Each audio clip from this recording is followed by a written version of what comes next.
113022 Dari kelompok 10 ilmu biomedik dasar akan mempresentasikan tugas biomekanika tentang sistem gerak tubuh dan dunia keperawatan.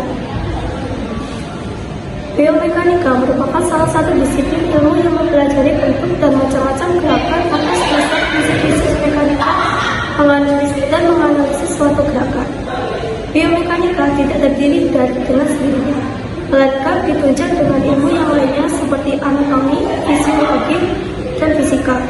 Kemudian, dasar-dasar atau prinsip dari ketiga ilmu itu menjadi dasar suatu disiplin ilmu yang disebut biomekanika. Mekanika tubuh adalah usaha untuk mengkoordinasi sistem muskuloskeletal dan saraf, sehingga individu dapat bergerak, melangkah, membungkuk, berdiri, duduk, berbaring, dan melakukan aktivitas sehari-hari dengan sempurna. Penanggulangan mekanika tubuh yang tepat dapat mengurangi risiko cedera sistem muskuloskeletal dan. Perkenalkan, nama saya adalah Samhana Fitria dengan NIM 113002235. Lalu bagaimana prinsip mekanikanya? Prinsip mekanika tubuh. Mekanika tubuh penting bagi perawat dan kliennya. Mekanika tubuh yang benar diperlukan untuk mendukung tingkat kesehatan dan mencegah kecacatan, serta untuk menjaga keselamatan klien. Mekanika tubuh juga bertujuan untuk menghibur pasien, yaitu dengan meningkatkan kenyamanan dan kerjasama. Kesegarisan tubuh. Kesegarisan tubuh yang benar mengurangi ketegangan pada struktur muskuloskeletal, mempertahankan tonus atau ketegangan otot secara kuat dan menunjang keseimbangan. Adapun faktor yang mempengaruhi kesegarisan tubuh yaitu status kesehatan dan nutrisi. Untuk pengaturan posisinya, yang pertama yaitu ada posisi Fowler. Posisi Fowler adalah posisi dengan tubuh setengah duduk atau duduk dengan menaikkan kepala dan dada setinggi 45 derajat hingga 90 derajat tanpa fleksi lutut, dengan tujuan mempertahankan kenyamanan dan memfasilitasi fungsi pernafasan. Berikut adalah gambar dari posisi Fowler atau sepi Fowler. Kenalkan, nama saya Irsadila Dwi Puspitasari dengan nomor NIM 11300222167. Pengaturan posisi yang kedua yaitu posisi SIM. Pada posisi ini pasien berbaring ke kanan atau ke kiri atau antara posisi lateral dan posisi pronasi dengan tujuan memberikan kenyamanan, melakukan huknah, memberikan obat per anus, melakukan pemeriksaan daerah anus. Yang ketiga, pengaturan posisi Trendelenburg.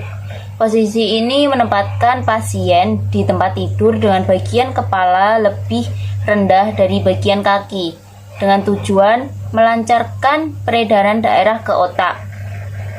Posisi Trendelenburg dilakukan dengan menurunkan kepala tempat tidur pasien, lengan pasien diposisikan lurus di samping tubuh. Alat dan bahannya yaitu bantal, tempat tidur khusus, balok penopang kaki tempat tidur, opsional. Pengaturan posisi yang keempat yaitu posisi dorsal recumbent. Pada posisi ini pasien ditempatkan pada posisi telentang pada dada kedua lutut, fleksi di atas tempat tidur. Pasien berbaring terlentang dengan kepala sedikit terangkat menggunakan bantal kecuali dikontraindikasikan. Tujuannya yaitu perawatan daerah genitalia, pemeriksaan genitalia, posisi pada proses persalinan. Perkenalkan, nama saya Putri Emelda dengan NIM 113222029. Pengaturan posisi. 5. Posisi liotomi. Pada posisi ini, pasien ditempatkan pada posisi terlentang dengan mengangkat dua kaki dan ditarik ke atas abdomen. Tujuannya, pemeriksaan alat genitalia, proses persalinan, dan pemasangan alat kontrasepsi. Alat dan bahan yang pertama ada bantal tempat tidur khusus, dan selimut. Traksi. Traksi adalah tahanan yang dipakai dengan berat atau alat lain untuk mengenai kerusakan pada tulang otot. Traksi bertujuan untuk menangani fraktur. Prinsip traksi adalah menarik tahanan yang diaplikasikan pada bagian tubuh, tungkai, pelvis, atau tulang belakang, dan menarik tahanan yang diaplikasikan pada arah yang berlawan.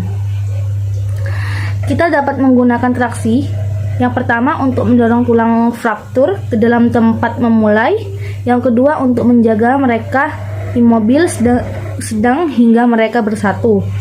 Yang ketiga, untuk melakukan kedua hal tersebut, satunya ikuti dengan yang lain. Traksi. Klarifikasi traksi didasari pada penahanan tubuh yang dicapai. Traksi manual menunjukkan tahanan dorongan yang diaplikasikan terhadap seseorang di bagian tubuh yang terkena melalui tangan mereka. Traksi ini digunakan untuk mengurangi faktor sederhana sebelum aplikasi plester atau selama pembedahan. Traksi skeletal menunjukkan tahanan dorongan yang diaplikasikan langsung ke skeleton melalui pin wire atau buat dimasukkan dalam tulang. Traksi ini digunakan untuk faktor yang tidak stabil. Traksi kulit menunjukkan di mana dorongan tahanan diaplikasikan kepada bagian tubuh yang terkena melalui jaringan lunak. Sekian video yang dapat kami presentasikan, kurang lebihnya saya mohon maaf yang sebesar-besarnya.